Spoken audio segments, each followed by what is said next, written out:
Hi, this is Miranda Gibson, and this is my video over echo views. First, we are going to be talking about the parasternal long axis. For this, you want to have your patient lying on their left side with their left arm up and below their head like they're going to take a nap. This is called left lateral decubitus. For this view, you want to place the probe on the patient's third or fourth intercostal space near the left parasternal border. You can see this about right here on the patient's chest. You want to point the notch on the probe at the patient's left shoulder, so somewhere up in here, depending on the person. And this is the image that you should be seeing. So in this image, you can see your left atrium. Blood is flowing from there into your left ventricle, going through your mitral valve right here. And then you have your left ventricular outflow tract here, leading to your aortic valve, and that blood flow is going into your aorta. Up here you have your right ventricle, which is the right ventricle is split from the left ventricle by the interventricular septum right here. And then down here in this gray area, you see the left ventricular posterior wall, and this white right here is the pericardium. Next, we have your parasternal long axis RVIT view, which is your right ventricular inflow tract. To obtain this view, you want to take your probe from where it was in the last slide, and all you're going to do is sweep the head of the probe towards the patient's right hip. So you just want to take it from, holding it like this, and you're going to sweep it going down towards their right hip. And here you can see the right ventricle, the right atrium, and the tricuspid valve right here. And then next we're going to be talking about the parasternal short axis. So in this view, you want to leave your patient the exact same way as the last view on their left side with their arm up and below their head. The first view that you will obtain is parasternal short axis aortic level. So you can tell that you're in the level once this aortic valve is in the middle of your screen and shows up circular.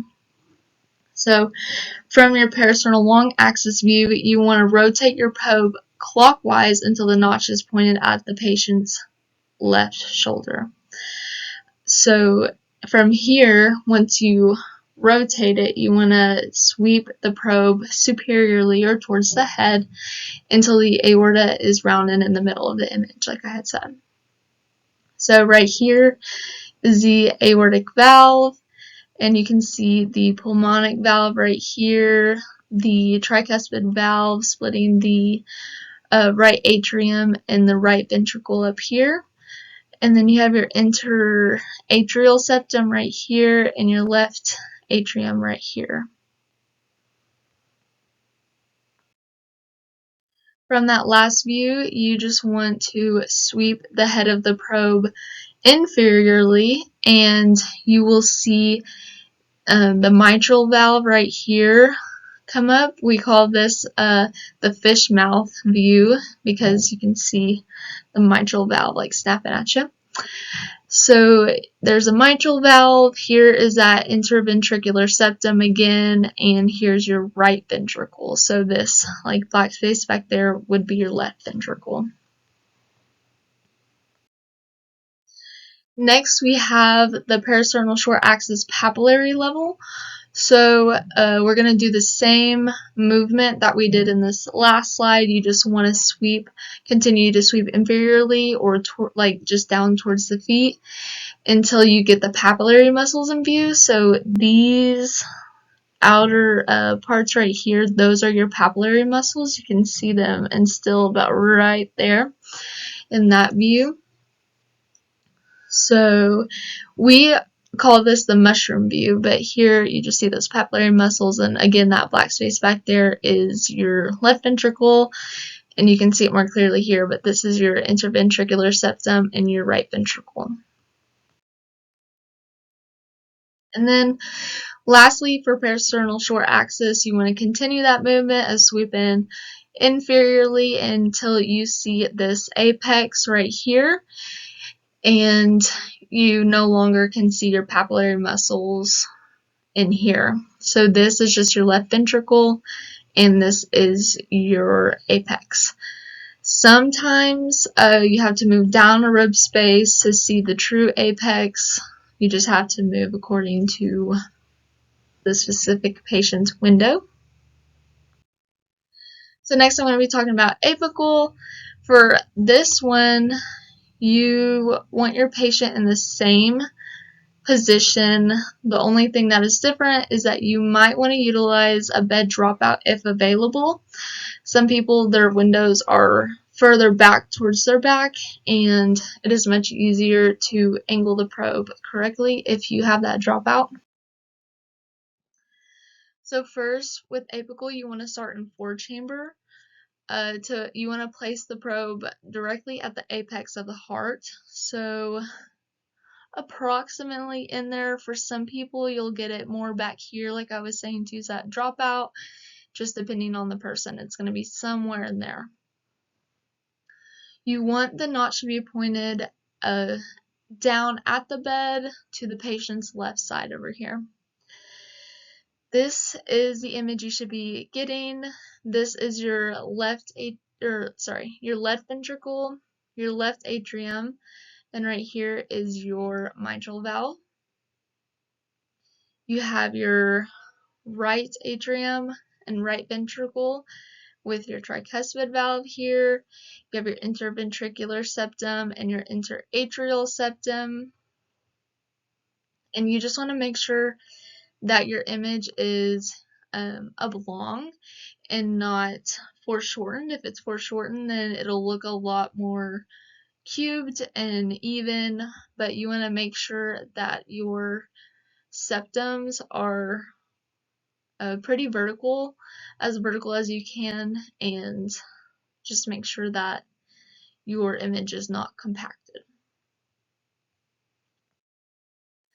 For apical 5-chamber, all that you're going to do is angle your probe from how it was before. You're going to angle it up slightly, like towards their head, until you see this aortic valve come in.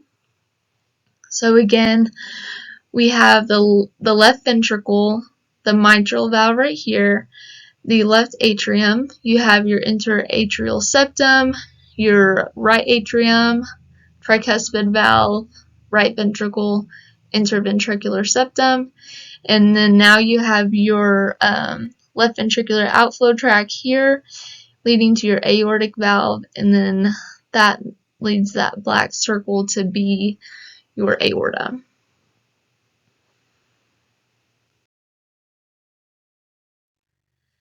The next view is apical 2-chamber. So from the 5-chamber view, you want to rotate the probe until the notch is pointing towards the patient's left shoulder, or until all that is in the image are 2 chambers, which will be your left ventricle, your mitral valve, and your left atrium. It's approximately a 30-degree counterclockwise turn. You want to make sure that you get as much of the walls in the view, like here.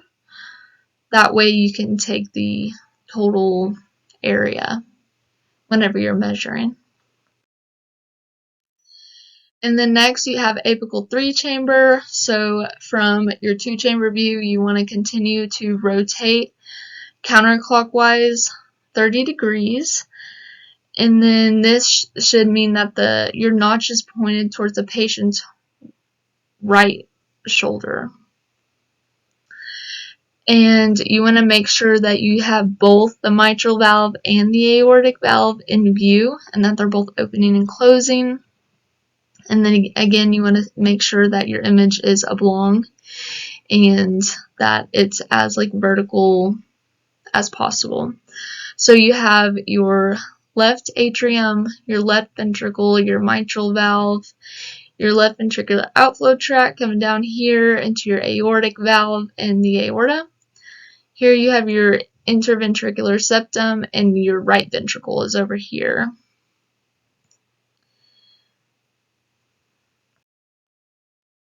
Next we have subcostal. So for this view, you want your patient to lie on their back or in the supine position.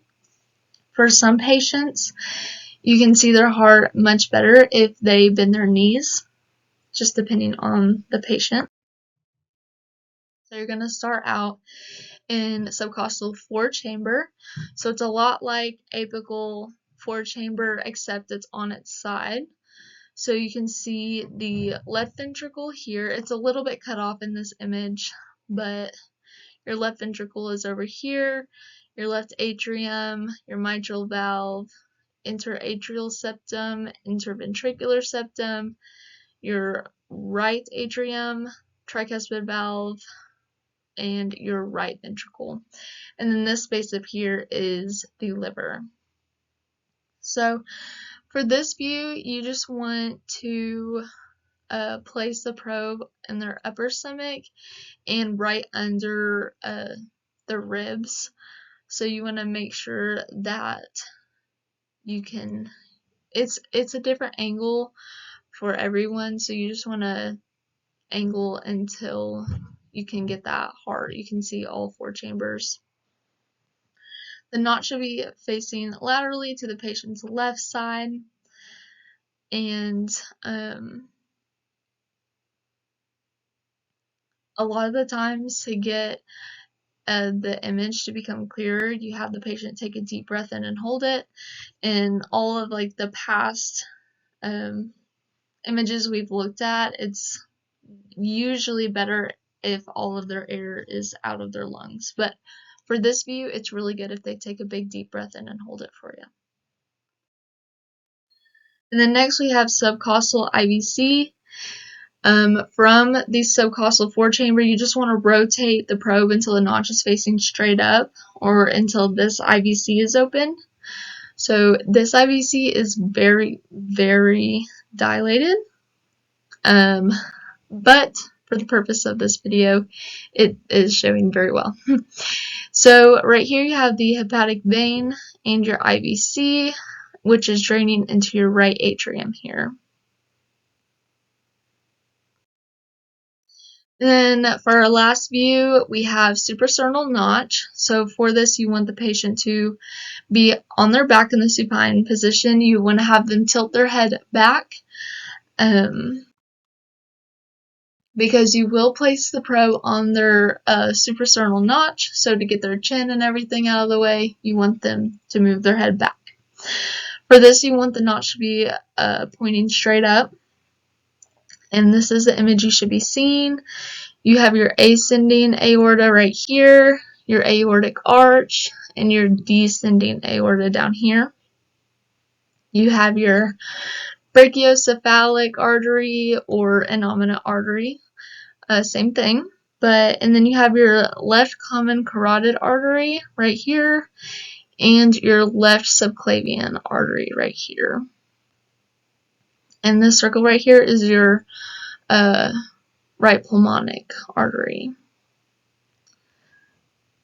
So yeah, that is all of the views, and this is a website that I got all of my images from, except for one of them which had the website listed at the bottom.